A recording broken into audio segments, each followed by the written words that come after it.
Welcome to 5th Generation Hobby Shop. Okay, shout out kay Boss Marlon. Boss, ito na yung airgun mo, boss. Crossman Pump Master. Okay, Pump Master. Ibig sabihin guys, hindi mo na kailangan ng CO2 dito. Ipapump mo na lang siya, no? Ito yung pump niya. This part, ito yung pump. Tapos ang bala niya, steel BBs, tsaka yung tingga. 177. Ito naman yung 4.5 mm na steel BBs. Ayan. So, ang steel BBs, dito mo siya boss ilalagay, no?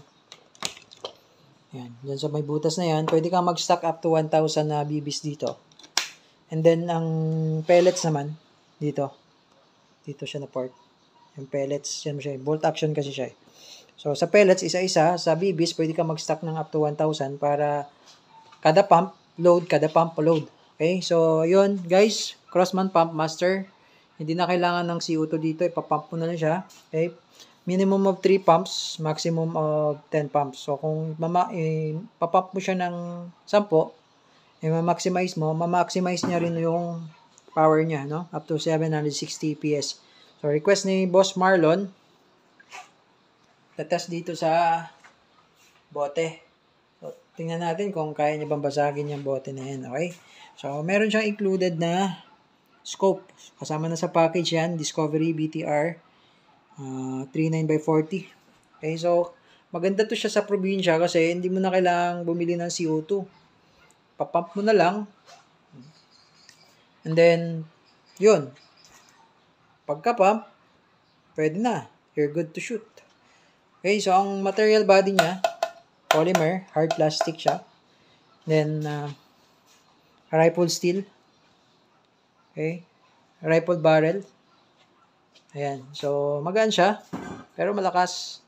Ayan. So, maganda nga siya sa probinsya kasi nga, bibili ka pa CO2, magastos. Ito, ang bibilin mo, bala na lang. Okay. So, ito, kapag bumili kayo sa amin, guys, gusto nyo mag-avail, meron siyang kasamang ganito, no? Meron siyang kasamang steel BBs, meron na rin siyang kasamang caliber 177 pellets. Okay, so ngayon itetest natin. So ipapump natin ng 10. Ma-maximum natin yung power niya.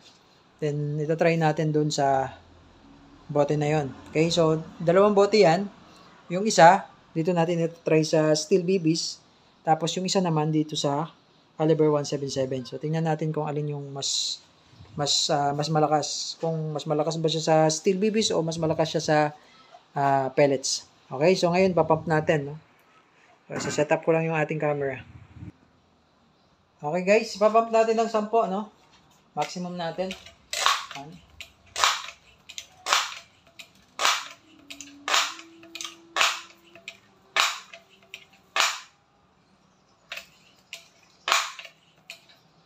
Okay, so unahin natin i-load yung pellets. Caliber 177 na pellets. Yan. So, load natin dito. Make sure yung head na sa unahan. Kita ba? Yan. Then, pasok. Okay. Yan, napasok na. Okay, crossbolt safety. Ito yung safety niya. Yan. Pag nakalubog yan, safe. Pag nakaangat, ready to fire. Okay. So, unahin nating target yung nasa left side. No? This is the caliber 177 pellets. Ang bala niya ito. Then, yung sa may right side naman na bote, dito natin i-try sa steel. Okay? Yun. Basag talaga. Wow, lakas pala. Tingnan natin. Ayan yung damage niya guys. So, ang distance ko lang yan, no? Malapit lang to. Nasa 2 meters. Okay? So, ngayon, try naman natin doon sa steel BBs. Yung isa. So, steel BBs, papap ulit natin ng 10. Okay? So, before that, dito natin luludan na yung steel BBs. So, lagyan ko lang ng ilang piraso. Yan. Tapos, gaganito mo siya. Okay, para pumasok yung steel, kailangan mong ibaba itong lock. Ayan. Ayan. May pumasok siya na steel BBs. Ayan. Hindi nyo ata nakikita sa video. Ayun. Yung puti. Ayan, yung mga puti na yan. Yan yung ito. Yan yung steel BBs. Pumasok na siya, tapos ilalak mo. Ito, ilalak mo to.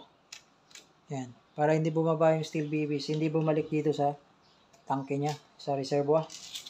Okay, so papump natin ulit ng 10. Okay, make sure guys na meron kayong eye protection, no? Papump natin ng 10. 1, 2, 3, 4.